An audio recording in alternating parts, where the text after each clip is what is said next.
منگنی کیوں ضروری ہے؟ جب شریعت میں اس کا کوئی حکم ہی نہیں تو یہ کیوں ضروری ہے؟ یہ اس لیے ضروری ہے تاکہ معاشرے کے اندر پھیلی ہوئی دھوکہ دہی اور جھوٹ سے بچا جا سکے، کیونکہ بدقسمتی سے آج ہمارے معاشرے میں لوگ جھوٹ بولنے کو زیادہ معیوب نہیں سمجھتے اور اپنا مقصد یعنی رشتہ حاصل کرنے کے لیے ہر طرح کا جھوٹ بولنا روا سمجھتے، بہت ساری غلط بیانیاں کی جاتی۔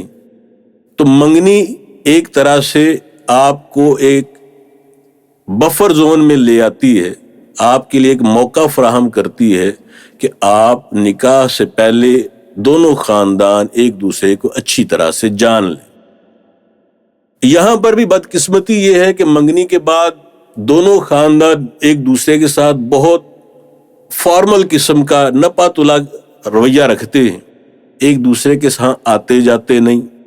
آئیں جائیں گے بھی تو بہت تیاری اور اہتمام کے ساتھ، حقیقت اس تیاری اور تکلف کے پیچھے چھپ جاتی۔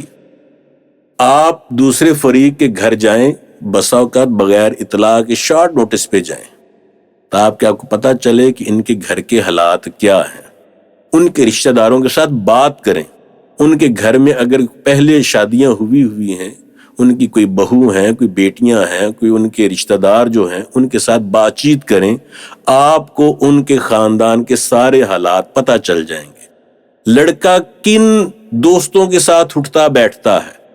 اس کی صحبت، اس کے یار کون لوگ ہیں، آپ کو اندازہ ہو جائے گا۔ وہ جہاں کام کرتا ہے وہاں جائیے، اس کے بارے میں معلومات لیجیے، احسن انداز میں، نہ کہ جاسوسی کے انداز میں۔ آپ کو علم ہو جائے گا کہ لڑکے کی آمدنی کتنی ہے، اس کے ذرائع آمدن کتنے ہیں، اس کی مالی حیثیت کیسی ہے۔ اسی طرح لڑکی کے بارے میں اس کے محلے، اس کے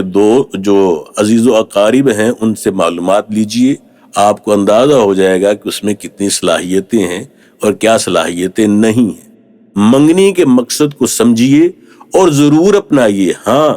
بہت طویل مدت منگنی میں رکھ دینا کہ کئی سال ہو گئے منگنی کو اور ابھی تک نکاح کی طرف نہیں بڑھا جا رہا، یہ بھی نامناسب ہے۔ معقول مدت 6 ماہ سے لے کر تو میرے خیال میں 1 سال تک ہے،